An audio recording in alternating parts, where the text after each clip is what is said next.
if I hit this button right here, it opens.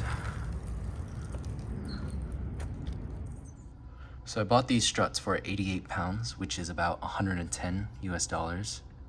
And I ordered it on January 8th, and then it got here January 19th. Here it is. It came in this black box.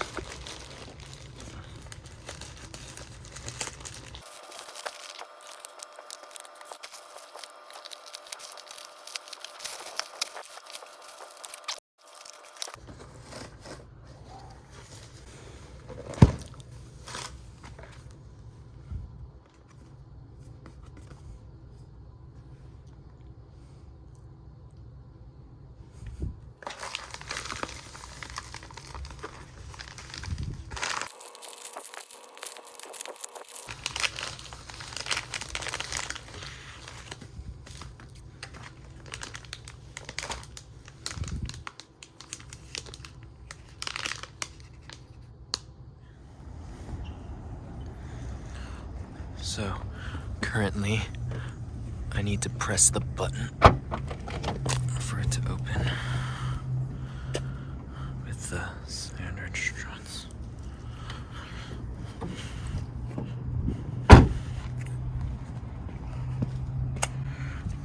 You can press this.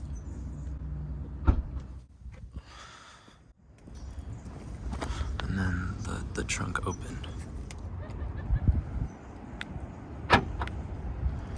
Opens a little bit. So I'm gonna be using my pocket knife to remove the old strut. And then what you need to do is you need to remove the C-clip, remove that, and remove this C-clip too. And then the trunk strut should pop off. Okay, after about 20 minutes of pulling with the flathead on this, I finally got one of the pins out up to here. And then I think I just have to keep, oh shit. Oh no. Keep pushing this wiggle. Oh.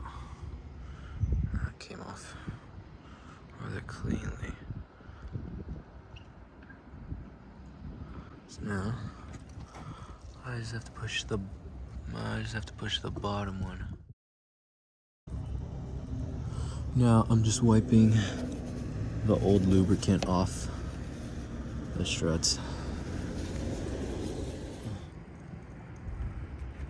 Right, so comparing the two struts, they're about the same weight, but this one uses a C-clip to clip on, while this one uses a sort of a pin, a sideways pin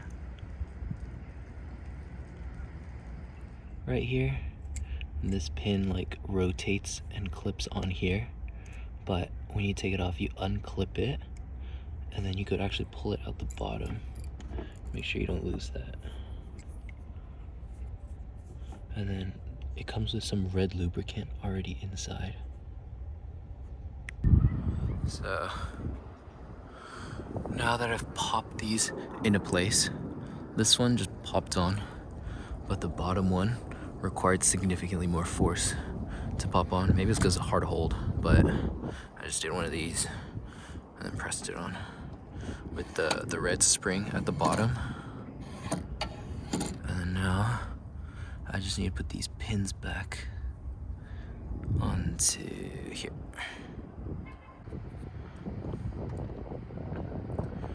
Okay, that took me about 30 minutes, but I got the strut in, got the pin in, both pins. This pin actually took a lot of work because you have to push it in and then rotate it, but there's not enough space behind here to rotate it, and it was just really hard, but you just gotta push really hard and then it'll wrap around. So I got one strut in. This is one emerald strut. The other side is still stock, but I'm gonna try to close it now. Oh, it's significantly harder to close. And then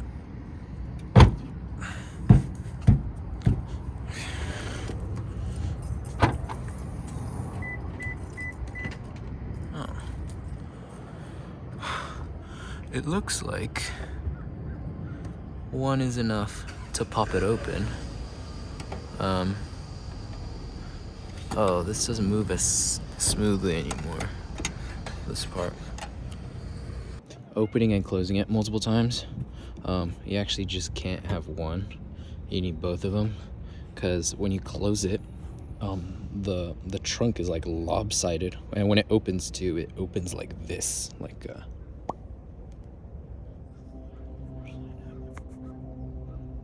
One more side note I've noticed while playing with the Emerald struts is that like this is facing up, but this is not facing up. It's not aligned right now. So on the spring side, on this side only, you can actually loosen.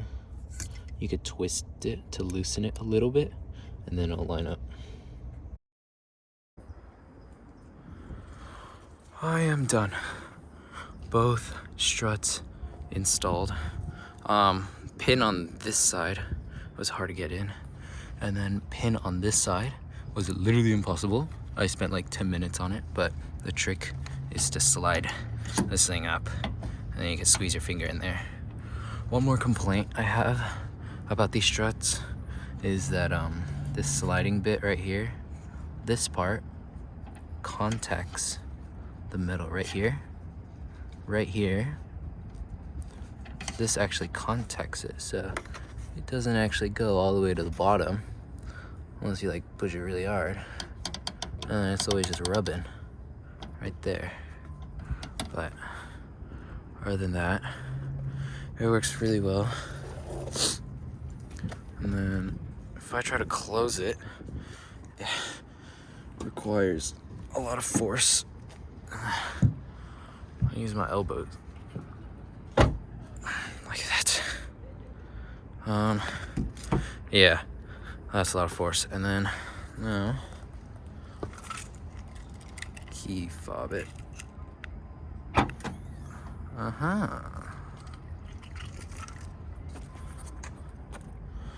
Yeah, these old struts. That's about it for the installation.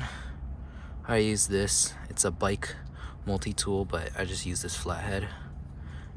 And I think it'll be a little easier if you had an actual flathead screwdriver instead of a multi-tool one, because this thing bends everywhere. But yes. Okay, and now if I hit this button right here, it opens. Quick update, it's currently 2 days after I installed the trunk struts, and it works fine.